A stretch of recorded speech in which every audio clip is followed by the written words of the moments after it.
Hello दोस्तों, very good morning. आपका हमारे यूट्यूब चैनल ज्योग्राफी जंक्शन में एक बार फिर आपका हार्दिक स्वागत है।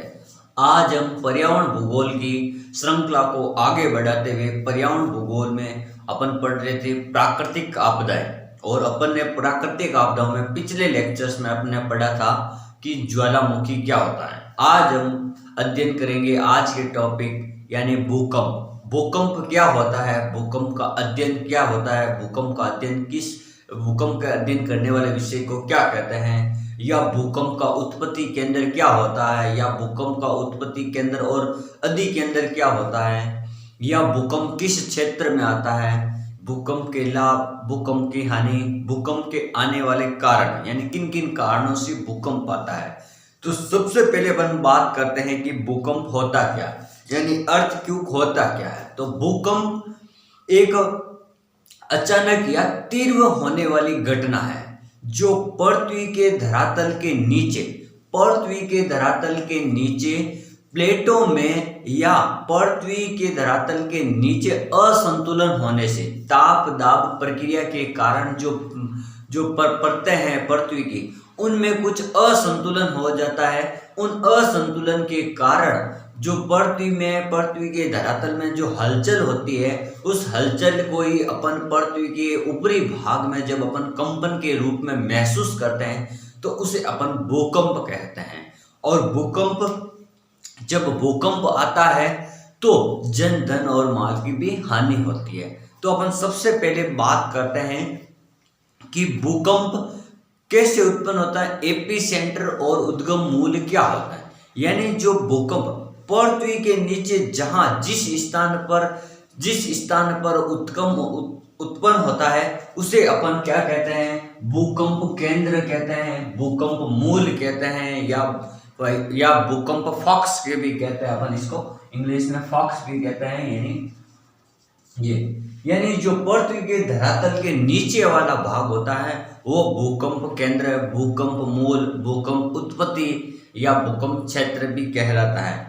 और जब भूकंप केंद्र पृथ्वी के धरातल के ऊपर जब महसूस किया जाता है तो उसे अपन कहते हैं एपी सेंटर या अधि केंद्र, यानी जो पृथ्वी के धरातल के ऊपर। और हमेशा जो भूकंपीय तरंगें होती हैं, जो भूकंप के उद्गम केंद्र से हमेशा ऊपर जो एपी सेंटर होगा वो हमेशा आपके लंबवत होगा या ऊर्ध्वाधर अपन कह सकते हैं। और जब एपी सेंटर यानी भूकंप केंद्र से जो ये तरंगे जाती हैं जो अधि केंद्र तक, इन्हें अपन कहते हैं भूकंपीय तरंगे। इसलिए क्या कहते हैं, भूकंपीय तरंगे। और ये जो भूकंपीय तरंगे हैं जो समान मात्रा के भूकंपीय बिंदुओं को मिलाने वाली ये जो रेखाएं हैं या जो तरंगे हैं, जो रेखाएं, इनको अपन समभूकंपीय रेखाएं भी कहते हैं। यानी जहां जहां भूकंप का बिंदु समान होगा उन बिंदुओं को मिलाने वाली रेखा को अपन कहते हैं समभूकंप रेखा। ठीक है, आगे अपन बात करते हैं कि जो भूकंप अपन ने पढ़ा और भूकंप का उत्पत्ति केंद्र और भूकंप का अधि केंद्र, और इसे अपन ने पढ़ा। अब अपन बात करते हैं कि भूकंप के आने के क्या क्या कारण हो सकते हैं। तो सबसे पहले कारण की अपन बात करें कि जो भूकंप आएगा उसका कारण है जैसे जलीय भार, यानी जैसे कहीं पर भी बड़ा बांध बना हुआ है तो बांध के जो पानी होता है उसका भार पृथ्वी के धरातल पर इतना ज्यादा पड़ेगा कि उसके कारण जो धरातल या उसके आसपास के क्षेत्र में इतना अधिक भार पड़ने के कारण वहां पर पृथ्वी के धरातल में असंतुलन उत्पन्न हो जाएगा। उसी असंतुलन के कारण वहां पर दरार या कंपन उत्पन्न हो जाएगी और उसी कंपन से हल्के जो झटके महसूस किए जाते हैं उसे अपन भूकंप कहते हैं। और उनसे वो बांध टूट सकता है और वहां का क्षेत्र जलमग्न हो सकता है। ये पहला कारण है कि जलीय भार के कारण भी जो भूकंप है वो उत्पन्न होता है। दूसरे कारण की बात करते हैं वलन या भ्रंशन। जैसे कहीं पर भी बड़े बड़े पर्वत है या मोड़दार या वलन पर्वत है और उन वलन पर्वतों में कहीं दरार पड़ जाए या वो जो पर्वत है उनमें फोल्ड यानी वलन हो जाए तो वहां पर जो हलचल या जो प्रक्रिया होती है, वहां जो कंपन महसूस किए जाते हैं, उस कंपन को अपन क्या कहते हैं, भूकंप कहते हैं। यानी कि गलन के कारण भी भूकंप आते हैं। तीसरा कारण पढ़ते हैं ज्वालामुखी। यानी जब किसी भी क्षेत्र पर ज्वालामुखी उत्पन्न होता है या ज्वालामुखी विस्फोट होता है, तो वहां उस विस्फोट के साथ में जो आसपास का क्षेत्र होता है, वहां कहीं जगह पर भूकंप के हल्के झटके महसूस किए जाते हैं। क्योंकि ज्वालामुखी विस्फोट इतना तेज होता है कि उसकी आवाज से जो पृथ्वी की जो धरातल की जो ऊपरी सतह है, वहां का जो भाग है वो कंपन होने लग जाता है। उसी कंपन के कारण आसपास के लोगों को जो भूकंप का अनुभव होता है, उसी यानी ज्वालामुखी के कारण भी भूकंप का अनुभव किया जाता है, या भूकंप का जो कारण है ज्वालामुखी के कारण भी होता है। और ये अपन बात मान लेते हैं कि जो अधिकांश ज्वालामुखी के क्षेत्र है, वही क्षेत्र भूकंप के भी क्षेत्र है। जहां जहां ज्वालामुखी पेटियां पाई जाती है विश्व में, वहीं वहीं भूकंपीय पेटियां पाई जाती है। क्योंकि जहां ज्वालामुखी होगा, विस्फोट होगा, वहां भूकंप जैसी हलचलें होती रहती है। अगला बात करते हैं कि भूपटल। यानी जो पृथ्वी है, पृथ्वी की सतह पर जो ताप और दाब के कारण कहीं से पृथ्वी की कोई कमजोर सतह है या पृथ्वी की कमजोर परतें आपस में कहीं पर अगर कम तापमान के कारण सिकुड़ जाएगी, संकुचन हो जाएगा और गर्मी के कारण फैल जाएगी, तो ये जो प्रक्रिया बार बार होएगी, तो जब पृथ्वी की जो परतें सिकुड़ेगी, तो सिकुड़ने के कारण उनमें कहीं कहीं हलचल होती है। और उन हलचल के कारण जो प्लेटें होती हैं पृथ्वी के धरातल के नीचे, उनमें असंतुलन उत्पन्न हो जाता है। उसी असंतुलन के कारण पृथ्वी के धरातल के ऊपर अपन को भूकंप के झटके महसूस होते हैं। तो भूकंप का कारण आने का कारण भूपटल में संकुचन होना भी होता है। अगली बात अपन बात करते हैं सेलों में तनाव। जो बड़ी बड़ी चट्टानें हैं वो गर्मियों के कारण फैल जाती है, सर्दियों में सिकुड़ जाती है। तो उन चट्टानों में जो फैलने के कारण या तनाव उत्पन्न होने के कारण भी जो दरारें हो जाती है, या उनमें जो चटकने या उनमें जो गैप हो जाता है, उन गैप के कारण जो आसपास के क्षेत्र होते हैं, वहां पर भूकंप के हल्के झटके महसूस किए जाते हैं। इस प्रकार अपन ने पढ़ा कि जलीय भार के कारण भूकंप आता है, ज्वालामुखी के कारण भूकंप आता है, सेलों के कारण यानी चट्टानों के कारण भूकंप आता है, भूपटल में संकुचन के कारण भी भूकंप आता है। यानी बहुत सारे ऐसे कारण हैं जिनके कारण भूकंप के झटके जो महसूस किए जाते हैं, ये भूकंप के आने के कारण है। अब अपन बात करते हैं कि भूकंप के प्रकार कितने होते हैं, उत्पत्ति के आधार पर होते हैं और कुछ प्रकार से भूकंप आते हैं। तो भूकंप के अपन सबसे पहले बात करते हैं।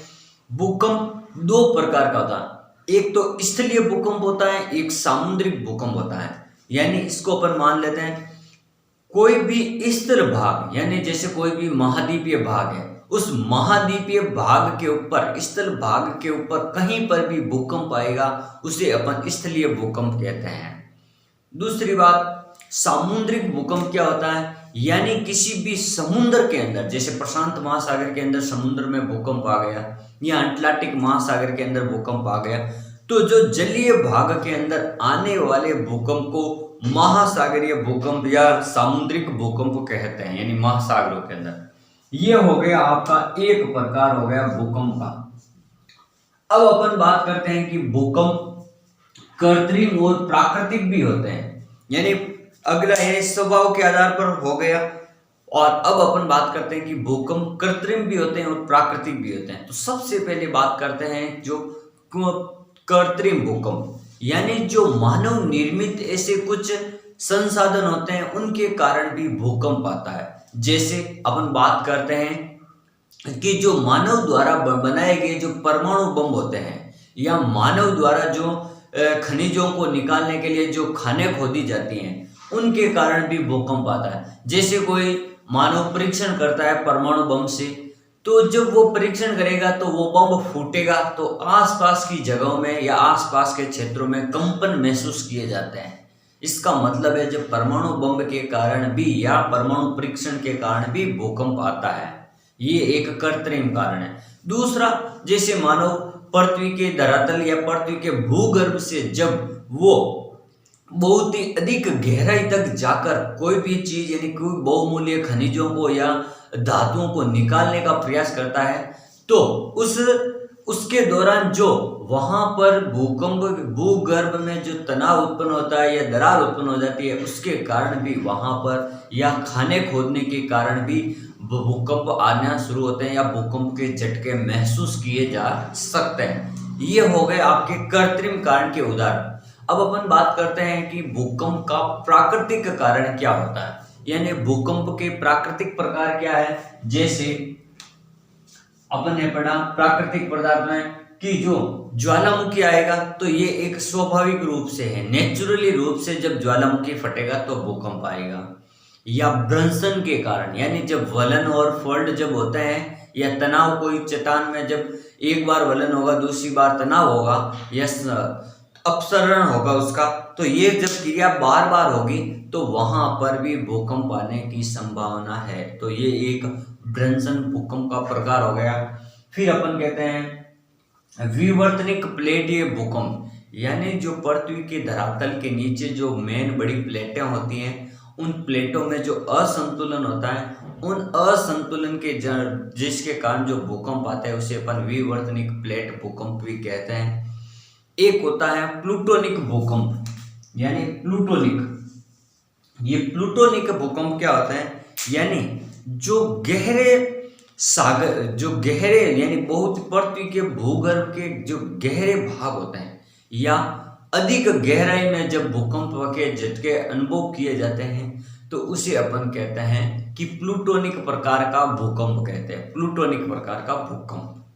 अगली बात करते हैं, अपन ने पढ़ा था प्रकार, एक तो समुद्रिक और एक हो गया स्थलीय। अब दूसरा अपन ने पढ़ा कृत्रिम और प्राकृतिक। अब अपन बात करते हैं अगला, जो भूकंपीय पेटियां होती हैं, यानी जो भूकंपीय पेटियां जो पृथ्वी के धरातल पर भूकंप के मुख्य क्षेत्र होते हैं उन्हीं को अपन भूकंपीय पेटियां कहते हैं। और जैसा कि मैंने आपको पहले बताया, जहां जहां ज्वालामुखी पेटियां वो सभी भूकंप के क्षेत्र होते हैं। जैसे अपन ने पढ़ा था पहली पेटी है परिप्रशांत भूकंपीय पेटी या परिप्रशांत मेखला, यानी जो प्रशांत महासागर के चारों ओर का जो क्षेत्रफल है उस क्षेत्रफल के अंदर या प्रशांत महासागर के जो भाग है उसके अंदर आने वाले भूकंप को अपन कहते हैं परिप्रशांत पेटी या परिप्रशांत भूकंपीय पेटी। ठीक है, अब अपन अगली बात करते हैं भारत की मध्य यानी विश्व का मध्य महाद्वीपीय पेटी, मध्य महाद्वीपीय पेटी, यानी जो महाद्वीपीय भाग होते हैं उनके बीच में, यानी जो अफ्रीका और यूरेशिया के बीच वाला जो क्षेत्र होता है उसको अपन मध्य महाद्वीपीय पेटी भी कहते हैं, जो इंडोनेशिया तक जाता है। यहाँ कनारी द्वीप से होकर अफ्रीका और यूरेशिया के बीच से होकर लाल सागर से होता हुआ यह जाता है इंडोनेशिया तक, और इससे अपन कहते हैं मध्य महाद्वीपीय पेटी। एक होता है मध्य अटलांटिक पेटी, यानी जो अटलांटिक महासागर है जिसमें आइसलैंड से शुरू होकर बफर्ड द्वीप तक 14,400 किलोमीटर तक जो एस आकार में श्रृंखला फैली हुई है, उस श्रृंखला को, उस भूकंपीय पेटी को अपन क्या कहते हैं, मध्य अटलांटिक पेटी कहते हैं। उसमें बहुत सारे उदाहरण आते हैं आपके भूकंपीय क्षेत्र के और भूकंप कहाँ कहाँ कैसे कैसे आते हैं। अब जैसे अपन बात करें, ये तो हो गई आपकी पेटियां। अब जो भूकंप के आने से क्या लाभ हो सकते हैं, क्या हानि हो सकती है, तो भूकंप के आने से क्या क्या हानि होती है। तो जब भूकंप आएगा तो बड़े बड़े बांध, यानी जिस क्षेत्र में भूकंप आएगा उस क्षेत्र में जो बड़े बड़े बांध होते हैं वो बांध टूट जाएंगे। कंपन के कारण बांधों में दरारें उत्पन्न हो जाएगी और उन दरारों के कारण बांध टूटने लग जाएंगे और उन क्षेत्र में जलमग्न हो जाएंगे और बाढ़ जैसी स्थिति पैदा हो जाएगी और वहां से फिर लोगों को भागना पड़ेगा या वहां से दूसरे स्थानों पर जाना पड़ेगा और वहां जन धन की हानि हो जाएगी और वहां की जो फसल है वो भी नष्ट हो जाएगी, क्योंकि अधिक पानी के कारण वहां की जो फसलें हैं वो नष्ट हो जाती हैं, पीली पड़ जाती हैं, खराब हो जाती हैं। अगली बात करते हैं, जैसे वो अगर किसी क्षेत्र में भूकंप आता है तो वहां पर जो परिवहन के साधन हैं, जैसे रेल मार्ग है, सड़क मार्ग है, या ये जो मार्ग है इनका जो कनेक्शन होता है वो टूट जाता है। कहीं जैसे कोई राष्ट्रीय राजमार्ग है, उनके बीच में कहीं भूकंप आ गए, दरार हो गई, तो राष्ट्रीय राजमार्गों का जो परिवहन के जो साधन है वो रुक जाएंगे। या कहीं भूकंप आएगा और कहीं पर बिजली के खंभे वगैरह हैं तो वहां की जो लाइनें वगैरह हैं उनका जो संपर्क है वो भी टूट जाएगा भूकंप के कारण, तो ये भी हानि है। और भूकंप के कारण जब कोई कृषि के जो उपजाऊ मैदानी भाग होते हैं वहां अगर भूकंप आ गया तो वहां की जो कृषि भूमि है उनके लिए सबसे बड़ा खतरा हो सकता है भूकंप। अब भूकंप से क्या लाभ है, यानी भूकंप से ये सब हानियां होती हैं और कहीं कहीं जैसे झील भी बन जाएगी, कहीं नहरें बन जाएगी, कहीं और कुछ द्वीप बन जाएंगे। महासागरों में जब भूकंप आएगा तो वहाँ नए नए द्वीपों को कटकों का निर्माण हो जाएगा। तो इस प्रकार से कुछ लाभ भी हैं भूकंप से और कुछ हानियां भी हैं। आगे अपन बात करते हैं कि जो भूकंप का जो अपन अध्ययन करते हैं उसे अपन क्या कहते हैं, उस यंत्र को अपन कहते हैं जिसमें भूकंप का अध्ययन करते हैं उसे अपन कहते हैं सीस्मोग्राफ। जहां भूकंप का अंकन होता है उसे अपन कहते हैं सीस्मोग्राफ, और जिस विज्ञान में भूकंप का अध्ययन किया जाता है उसे कहते हैं सीस्मोलॉजी। अब अपन बात करते हैं कि भूकंप को मापने के लिए कुछ स्केलें होती हैं, जैसे रिएक्टर स्केल है या मर्केली स्केल है, उनका अध्ययन किया जाता है भूकंप को मापने के लिए। तो सबसे पहले बात करते हैं रिएक्टर स्केल, यानी जो रिएक्टर स्केल होती है भूकंप को मापने के लिए, इसमें 0 से लेकर 9 तक अंक होते हैं और इसका आविष्कार है 1935 में किया था। और इस स्केल पर भूकंप की तीव्रता को मापते हैं। और जब अगली स्केल आती है, एक और स्केल का नाम है मर्केली स्केल ये होती है, इसमें भी भूकंप की तीव्रता जनधन हानि को मापते हैं, लेकिन इसमें क्या होता है कि 1 से लेकर 12 तक रोमन संख्या में अंक लिखे होते हैं और इसमें अगर एक भी पॉइंट की वृद्धि होने पर सीधा उसकी जो तीव्रता है उसमें 32 गुना ज्यादा फर्क पड़ जाएगा, 32 गुना ज्यादा की तीव्रता का ज्यादा फर्क होगा। अब अपन एक बात करते हैं कि भूकंप के क्षेत्र में अगर भारत की बात की जाए तो भारत में पहले भूकंपीय क्षेत्र 5 थे, यानी भारत में अलग अलग राज्यों में 5 जोन बनाए हुए थे, ठीक है। लेकिन वर्तमान में अभी 4 जोन हैं और जिसमें पहला और दूसरे जोन को इंक्लूड करके अब 4 जोन, यानी भूकंप को भारत के 4 क्षेत्रों में 4 जोन बनाए गए या 4 क्षेत्र बनाए गए भूकंपीय क्षेत्र 4। इस प्रकार अपन ने पढ़ा था एक भूकंप एक प्राकृतिक आपदा है। धन्यवाद।